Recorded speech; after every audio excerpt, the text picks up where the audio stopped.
to be silenced. Is an award given to a woman who understands the value of her family's name to be silenced. Is to forcefully allow the man who's assaulted you to walk away to be silent. Is to live your life patiently yet silently, bruised up internally, with trauma following her life for eternity to be silenced. Is to stay silent, for the silent can never speak, so remember not to bring shame onto your family, so shh, do not speak. Even though there will be nights when you're reminded of the time he crawled into your sheets, do not speak. Or your family will throw you out into the concrete streets, do not speak. You are told that a Muslim woman is to refrain from dishonoring her name. A Muslim woman is to honor the status of her virginity, disregard her sanity, translate her pain into a fabricated fantasy because nothing ever happened to you. You were only 13. Do not feel. There's no time to be a victim, so your reflection vividly reminds you of the time you were assaulted at 3:15, such accuracy that brings you anxiety. The remembrance of a time that left you struggling, juggling emotions yet self-healing through poetry, because sexual violence is a problematic reality you called upon yourself. So do not feel. Despite panic attacks, you're reminded of why you should have worn a longer dress. You're reminded that indeed you have faced a difficult test. You're reminded that Allah puts those into obstacles based on love, so do not stress. So she has nowhere to turn. She has no one that could have held onto her truth so significantly burned. She lives in a nightmare that has planted a home within the depth of her eye bag. She had no one.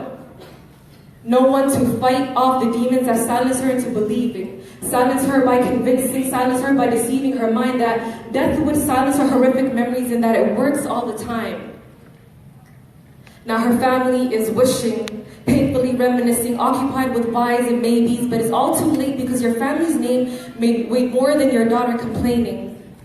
She needed you, and yet you chose not to support her. She needed us, and yet we chose not to hear her. Now you buried her with a truth you convinced her was a lie.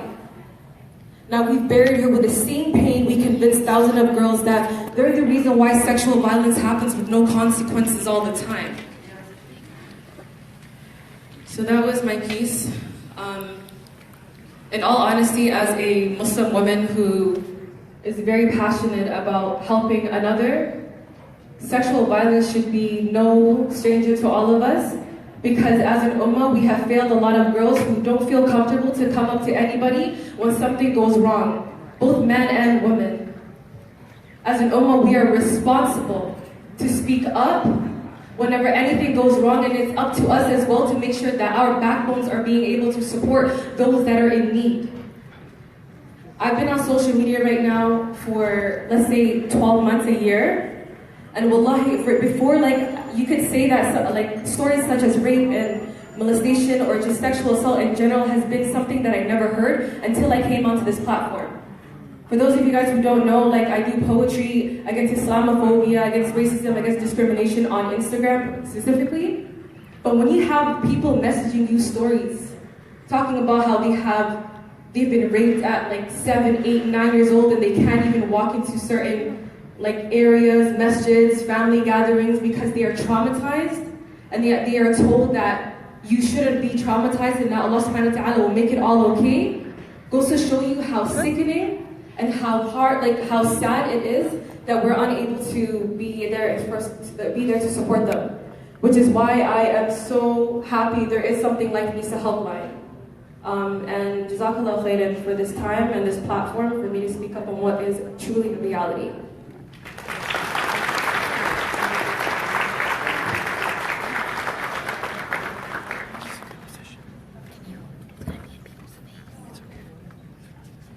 Thank you so much, Naima. That was so powerful. And it must have been so difficult to share. I'm going to now welcome our next speaker, Sister Sabrina. Sabrina Ghaffar Siddiqui is a doctoral candidate at McMaster University. She has been interviewed by various news outlets, including New York Times, CBC News, CTV News, and Global Mail, and others, much more others. She sits on a nonprofit board and is a co-leader of the first Sisterhood of Salam Shalom in Canada, an interfaith initiative that takes on social justice to combat anti-Semitic and anti-Muslim discrimination. Welcome, Sabrina.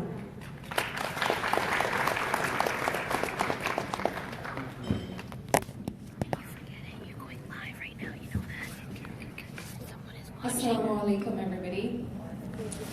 Sorry, I needed a little bit of a break after that little incident. So thank you for your patience. Firstly, I would like to thank the organizers of this beautiful organization for inviting me to speak today. Some of you may recognize me from my social justice advocacy work, which often lands me on the news. I am a researcher and academic, but today I am not going to talk about that. Today I'm here to share, for the first time, the story that has made me who I am today. I will begin with an excerpt from a book I have been writing for the last few years. As the sun comes gleaming through the small window of my room, I squint my eyelids, feeling the warmth on my cheeks as if being kissed by the sun. I open my eyes. As I turn my pillow over to get to the cold side, I hear my mother's footsteps, gentle, graceful, purposeful. I hear the door handle turn and quickly close my eyes. Sir John. She walks in quietly and reaches for my bed. I feel my mother's hand stroke my face with adoration. Oh, those gentle, soft hands. It's as though I can feel every crease of her palm on my skin. Sir John. Her voice is like the melodious strings of a rhubarb being played by a young lover. Good morning, my John. Wake up. Look what beautiful a day is awaiting you. Don't waste its barakah by sleeping. Maybe that voice will haunt me forever. Again, the sun is glaring into my face, but I am no longer being kissed by it, but instead I am being reminded of the coldness that surrounds me. As I stand today in silence, staring at my mother's grave, holding on to a handful of the soil that blankets her new abode, my aching heart desperately yearns to awaken her to a beautiful morning. When I was a child, I was told by my mother that my name derives from the Arabic word for patience, sabr. But I was never patient, always wanting to see the fruits of my labor immediately. If sabr was my first name, instant gratification was my middle name. But it wasn't until I became a little older that I realized how much sabr my destiny demanded and was actually buried deep inside me. I was engaged at 17, married at 18 to a wealthy older man living in New York. A proposal, but my choice. Probably for the same reason many Muslim daughters of immigrants choose to get married young, to gain some sort of halal freedom. Passed away on the same day, the court of Suffolk County, New York, granted me my divorce and full custody of my 2-year-old daughter. I have always called my mother's passing the greatest loss of my life.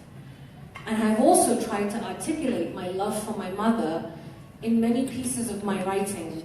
And every single time I feel as though I'm not doing justice to our love. This year will mark 12 years of our separation. In a recent piece, I called this separation the veil between us. Here is an excerpt from that piece. People describe loss in so many different ways, but what makes them all similar is the way they encapsulate the feeling of emptiness, of a void being left, a gaping hole, a sense of incompletion, a story left unfinished.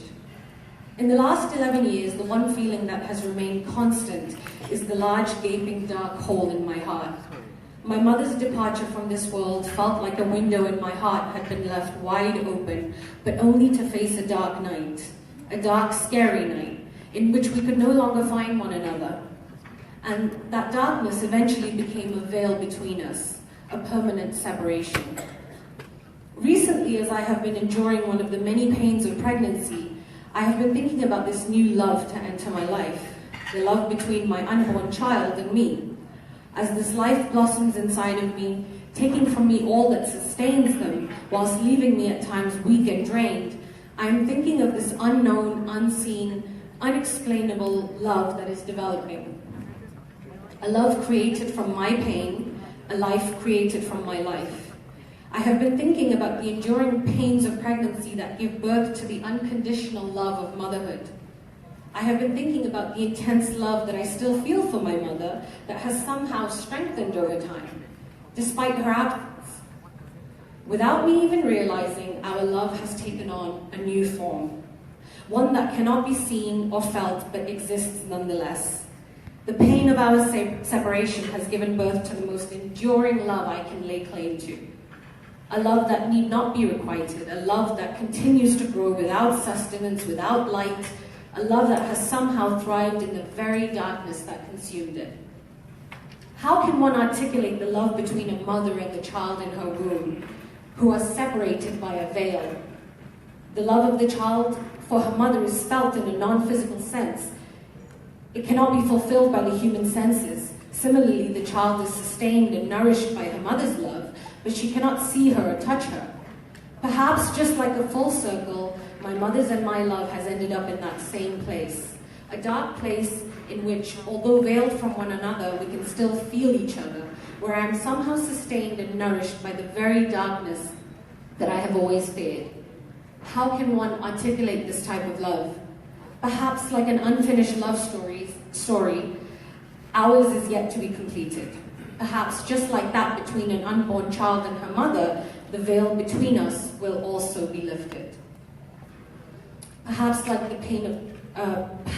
like the pain of childbirth leads to a beautiful union between mother and child, my mother and I too will find our beautiful union after this painful separation.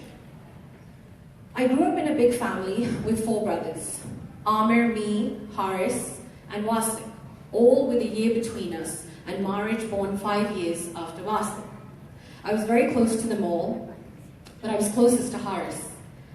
We shared a similar heart, a deep compassion for others that almost weakened us.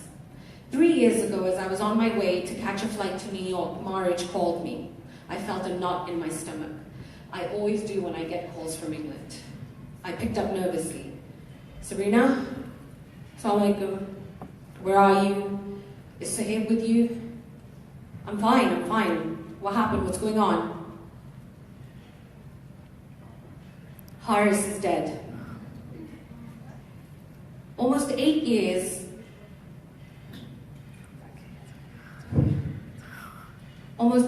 after my mother's death, and just when I thought I had finally come to terms with that loss, just like that, with a few painful, truthful, sharp words, I was thrown into a cyclone, subhanAllah. And it would prove to be the greatest trial I have faced. We were told he had a deadly concoction of prescription drugs in his system. Some for his anxiety, depression, some for his recent back injury. We don't know why or how, but he died of an accidental and involuntary drug overdose. This is the first time I'm saying that out loud. The next few days and weeks were filled with darkness, confusion, so many unanswered questions. I wept, I screamed, I felt angry, guilty, shocked, and broken. You see, Haris had performed Hajj a few years earlier, had a deep spiritual connection to Allah, one that I often envied. But he suffered with anxiety, depression, paranoia, and a tremendous amount of grief after my mother's death. He was a troubled young man who had experienced a lot of difficulties in life. An unsuccessful career, despite the countless attempts to start his own business, an unsuccessful love life, despite the desperation to become a father and have his own family like the rest of us. He was straddling 2 cultures and what we call in the academic world a bicultural identity, where you can't seem to find belonging in the community where you were born, nor with the community your immigrant parents belong to. I found myself struggling with this death in ways I could not explain. Why was this death so different? Did he mean to mix those drugs so he could feel high to escape the sadness? Was it an accident? Did he die in sin? After the ghusl in the masjid, when I was to see Haris for the last time, I couldn't help but notice how handsome he looked. Due to the circumstances surrounding his death, He was not buried till a week after, but he looked as though he had just come out of the shower. He had that look that you have when you're fasting. You all know that look. Flushed cheeks, void of worldly sustenance but filled with Allah's nur. How could this be? People even kept commenting on it. Oh my God, he looks like a king on a throne, someone said. If he died in sin, how could he look so virtuous? And so many people came up to us with stories of how Haris had somehow touched their lives with kindness, compassion, loyalty, strength. Grown men were crying for him because they loved him. After the police informed us of his death, my brother Wasik requested a speedy inquiry and post-mortem because we are Muslim and must bury our brother quickly. It's interesting you mentioned that you're Muslim, the police officer said. We found a Quran with Haris. It was placed on the shelf behind him by his head as though it had just been read. When I stared at Haris in his coffin, I kept imagining myself in his place. What have I done in my life? How will I be remembered? There is something very different about seeing your youngest sibling in a coffin. It was the most self-reflexive moment of my life. On the plane home to Canada, I kept thinking there must be a bigger purpose to my life. I decided to shift the direction of my PhD and research the plight of growing up in two cultures and being Muslim in the West. And this was a way to honor Haris's life and death.